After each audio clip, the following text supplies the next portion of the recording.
Hey, what's going on, guys? I'm going to talk today about Peter Salem and Salem Poor. They were two African-American soldiers that fought for the Continental Army against the British at the Battle of Bunker Hill. And even though the U.S. lost that battle, the British sustained a lot of casualties, and it didn't diminish American morale. It actually decreased British morale, okay?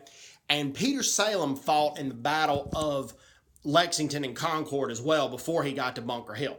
Okay, Peter Salem was freed by his master just right before the American Revolution, and he's from Massachusetts. And Peter Salem at the Battle of Bunker Hill won 14 different commendations.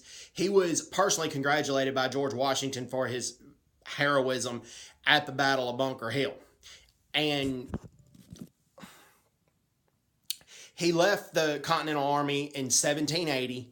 And then about 3 years later, he married. There's no evidence if he had kids or not. There's no written evidence one way or the other. And then he passed away in 1816. And he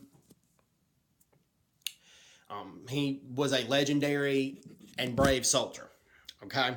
And then, then you had Salem Poor. And Salem Poor, where he was, the unit he was with was about to be overran. And most of the Caucasian soldiers at that particular battle retreated or were going to fall back, but Salem Poor rallied the soldiers to keep fighting, and the Caucasian soldiers listened to him, and they kept fighting and took a lot of British soldiers out. Now, Salem Poor's situation was a little bit different. He was not freed right before the American Revolution. He was freed about 7 or 8 years beforehand, and his master worked it out to where he could earn, the master would pay him, and if Salem Poor saved his money, he could buy his freedom. So Salem Poor bought his freedom for about 27 pounds, and he had a wife and kid, and his kid was an infant, newborn, but Salem Poor was still committed to the American cause for independence. So Salem Poor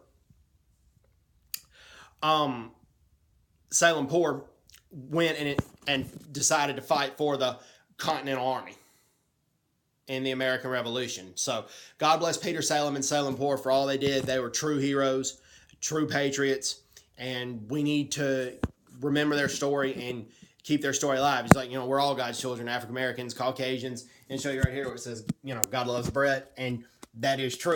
God loves all of us. So anyways, hope everybody's doing well, and take care. God bless, and bye-bye. Bye-bye.